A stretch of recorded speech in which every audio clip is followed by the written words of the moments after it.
Hello viewers, আসসালামু আলাইকুম। কেমন আছেন আপনারা সবাই? আশা করছি ভালো আছেন। আলহামদুলিল্লাহ, আমিও ভালো আছি। আজকে মোরগ পোলাও রান্না করছি। পেঁয়াজ ভাজতেছি।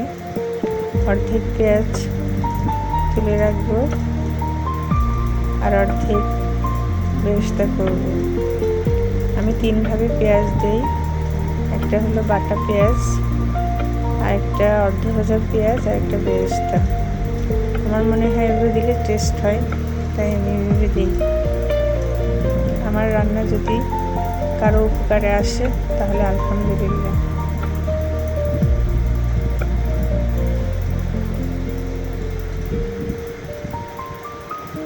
অর্ধেকটা পেঁয়াজ তুলে রেখেছি, আধা ভাজা পেঁয়াজ, আর অর্ধেকটা বেরেস্তা করছি। বেরেস্তা করে তুলে নিচ্ছি।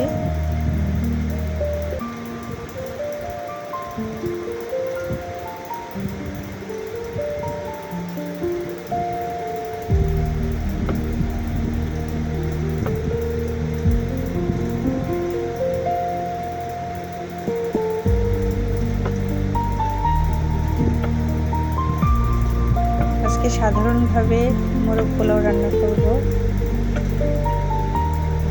ঘিটি ইউজ করব না, ঘি, দুধ, শুধু টক দই সামান্য করে ইউজ করব, আর একটু পোড়ানো নারকেল, আর অন্যান্য মশলা, নিয়মিত মশলা যা যা। তেলের মধ্যে তেজপাতা, লং, এলাচ, দারচিনি, গোলমরিচ ফোড়ন দিলাম।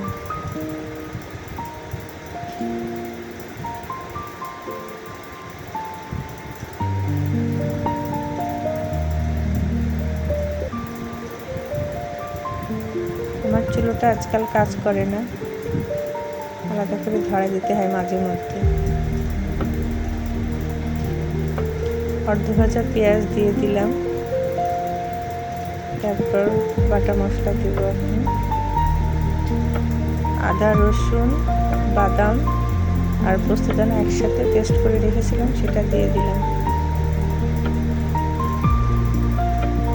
এটা ভাজা হয়ে গেলে একটু পোলাওর জন্য উঠায় রাখবো, গ্যাসের সাশ্রয়ের জন্য। সিলিন্ডার গ্যাস তো, সাশ্রয় করার চেষ্টা করি। লবণ দিলাম,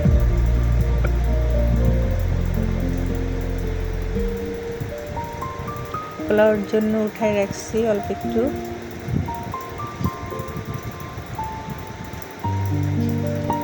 পেঁয়াজ আর কাঁচামরিচ বাটা দিয়ে দিলাম।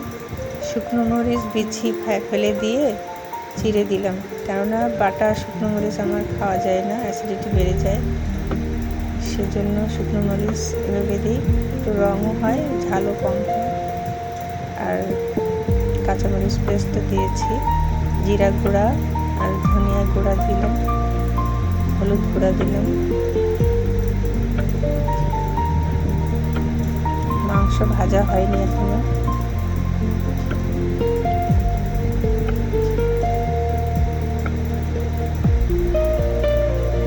মাংসটা ভাজবো এখন।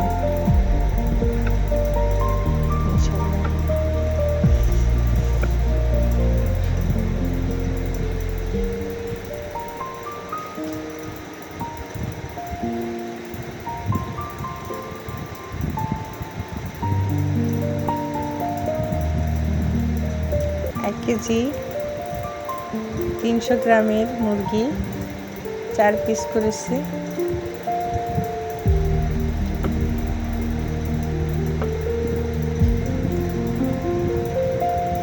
সরিষার তেল দিয়ে আমি মুরগিটা ভাজতেছি। লেবুর রস আর ফেটানো টক দই আর লবণ আর হলুদ দিয়ে মাখিয়ে রেখেছিলাম। টক দই অল্প দিয়েছি, বেশি দিইনি, কারণ নারকেল ইউজ করবো, সেজন্য টক দই অল্প দিয়েছি। আবার একটু কষানোর সময় টক দই দিব, সেই জন্য ম্যারিনেট করার সময় অল্প একটু টক দিয়ে দিয়েছি, আর লেবুর রস, লবণ, হলুদ দিয়েছি একটু কালার হওয়ার জন্য। নর্মাল কালার দেওয়াই ভালো, আমি কৃত্রিম কালার ব্যবহার করি না খাবারে, তার জন্য একটু হলুদ দিয়েছি সামান্য।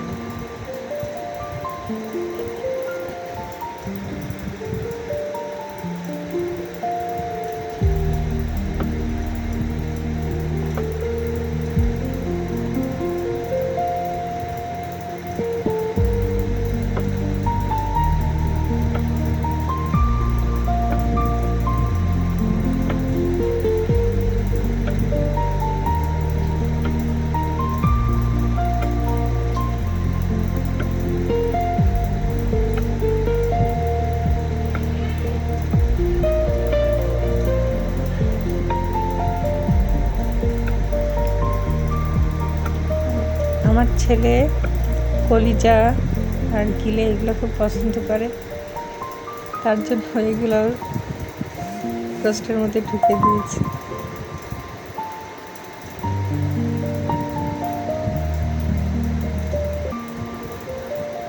এগুলো দিতেই হবে রোস্টের মধ্যে, ওইটা খুব মজা করে খায়।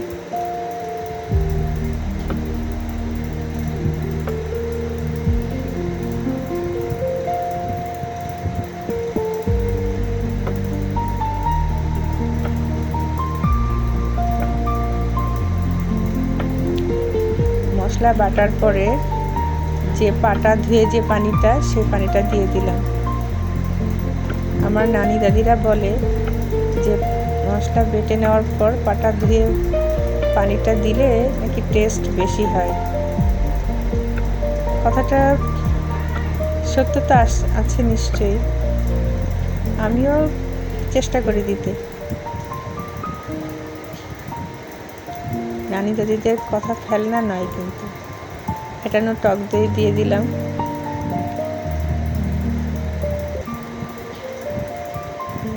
একটু রাঁধুনি বিরিয়ানি মশলা অল্প একটু দিলাম, এটা আমার কাছে খুব ভালো লাগে।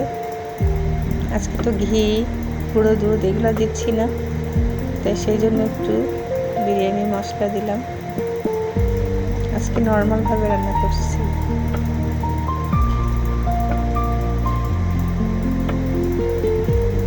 অন্য সময় আমি ঘি দেই রোস্টে বেশি করে, আজকে ঘি দিলাম না। সাদা তেল আর সরিষার তেলের কম্বিনেশনে রান্না করছি। পোলাওয়ের মধ্যে দিয়েছি, পোলাওয়ের পানিতে আর কি, পোলাওয়ের পানি গরম করে রেখেছি। একদম সাদামাটাভাবে পোলাও রান্না করবো আজকে। পোলাওয়ের পানি ফুটিয়ে রেখেছি, তার মধ্যে রোস্ট ভাজার যে তেল, সেই তেল উঠিয়ে রেখেছিলাম পোলাওয়ে দেওয়ার জন্য। আর মুরগিটা ভেজেছি, মুরগির মাংস মশলা কষিয়েছি সরিষার তেল দিয়ে।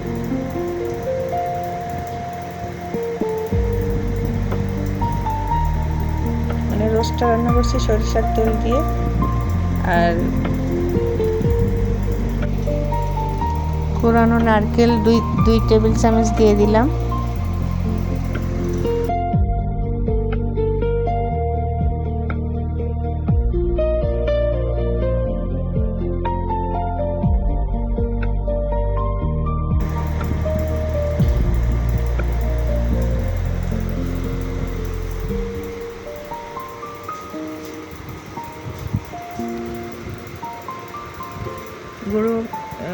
গরম মশলা দিয়ে দিলাম, গরম মশলা দিলাম, আবার জায়ফল জয়িত্রী গুঁড়ো করে রেখেছিলাম সেটাও দিয়ে দিলাম।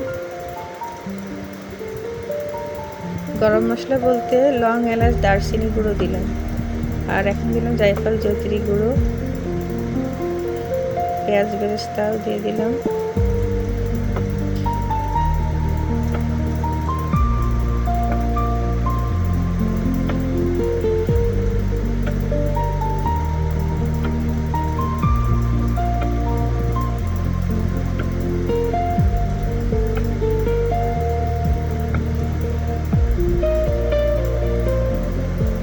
তলায় যাতে না লেগে যায় সেজন্য একটু তুলে তুলে নেড়ে চেড়ে দিতে হবে।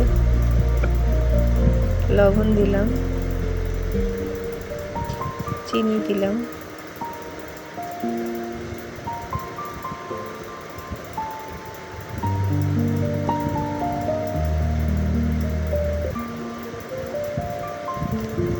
দুই টেবিল চামচ নারকেল দিয়েছি, কোরানো নারকেল।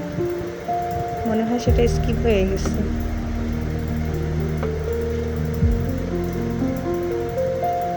কোনো সময় স্কিপ হয়ে গেছে, মনে হয়। আমি রোস্টের মধ্যে নারকেলের দুধ ইউজ করা অনেক লং প্রসেস বলে আমি অনেক সময় কোরানো নারকেল সরাসরি অল্প করে দিয়ে দিই। অন্যান্য তরকারিতেও দিই, তাতে করে তরকারির টেস্ট বেড়ে যায়। আমি নারকেল একটু পছন্দ করি। কোরানো নারকেল আজকে রোস্টের মধ্যে আমি 2 টেবিল চামচ পরিমাণ দিয়ে দিচ্ছি। গরম পানি, ফোটানো পানি ফুটিয়ে রেখেছিলাম, তার মধ্যে চিকেন ভাজা যে তেলটা ছিল সেই তেল অর্ধেক দিয়েছি। 750 গ্রাম চাল ভিজিয়ে রেখেছিলাম, আধা ঘন্টা ভিজিয়ে পানি ঝরিয়ে রেখেছিলাম। 750 গ্রাম চালের মধ্যে আমি পানি দিয়েছি 1 লিটারের বেশি দিতে হয়, সেখানে আমি 1 লিটার দিয়েছি, কেননা তো প্রেশার কুকার এখানে একটু কম লাগে। লবণ দিলাম, আর যে মশলা আমি উঠিয়ে রেখেছিলাম ভাজতে কষানোর সময় চিকেনের মশলা, সেই মশলাটাই আমি দিয়ে দিলাম। লবণ, আর আজকে গুঁড়ো দুধ কিংবা নারকেল কোনো কিছুই আজকে দিব না, ঘিও দিব না, নর্মালভাবে পোলাওটা রান্না করছি। গরম ফোটানো পানির মধ্যে মশলা দিয়ে তার মধ্যে চালটা দিয়ে দিলাম। এখন একটা বাসি পড়ার সাথে সাথে আমি বন্ধ করে দেব গ্যাসটা। একটা বাসি পড়ার সাথে সাথে গ্যাসটা বন্ধ করে দিয়ে নামিয়ে রাখবো, তারপরে পোলাও সুন্দর ঝরঝরে পোলাও হয়ে যাবে। সাধারণভাবে আমি রোস্টের গ্রেভিটা তুলে রেখেছি প্লেটে সাজানোর জন্য। এই তো এইভাবে আজকে এখানেই শেষ করছি। আল্লাহ হাফেজ, সবাই ভালো থাকেন।